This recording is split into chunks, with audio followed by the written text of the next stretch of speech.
નમસ્કાર.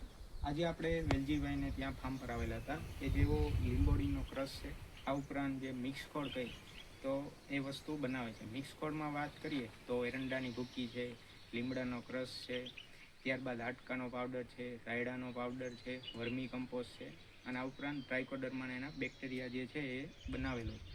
તો આ જે નવું વાવેતર દાડમનું કરતા હોય કે જૂનું પ્લાન્ટેશન હોય તે લોકોએ વાપરવું જોઈએ. આનાથી ફાયદાઓની વાત કરીએ તો જમીનનું બંધારણ સુધારે છે, જમીનમાં સૂક્ષ્મ જીવાણુની હાજરી વધારે છે, જમીનની હવાની અવર જવર જે છે એ સારી કરે છે. ટૂંકમાં વાત કરીએ તો જમીનમાં આપણે ઘણા બધા ફાયદાઓ થાય છે. આ ઉપરાંત જે છે નવું વાવેતર હોય એ સમયે ઉદયનો એટેક જો વધારે હોય તો પણ પ્લાન્ટ સુકાઈ જતો હોય તો આમાં જે છે એ આપણને રાહત મળે છે. આ સિવાય નેમેટોડ છે, મુંડા છે, આમાં પણ રાહત મળે છે. આ સિવાય બીજું મોટું પ્લાન્ટેશન હોય તો આ લીંબોડીનો ક્રશ છે એમાં જે છે પ્રતિ છોડ આપણે 400થી 500 ગ્રામ નાખીએ તો પણ જે છે એ સારો બેનિફિટ મળે. કારણ કે જેનું મોટું પ્લાન્ટેશન હોય એમાં નેમેટોડનો ખૂબ વધારે પ્રશ્ન રહેતો હોય.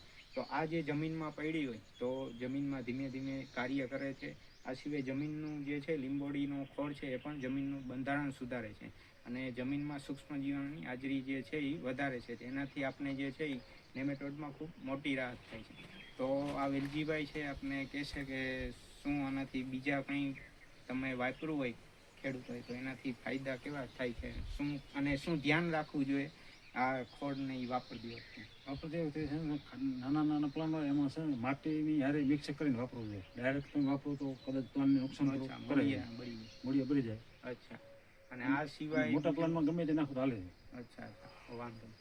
તો વેલજીભાઈનું કહેવું એવું છે કે ખેડૂતોનો વિશ્વાસ ને અમારી ક્વોલિટી. આભાર.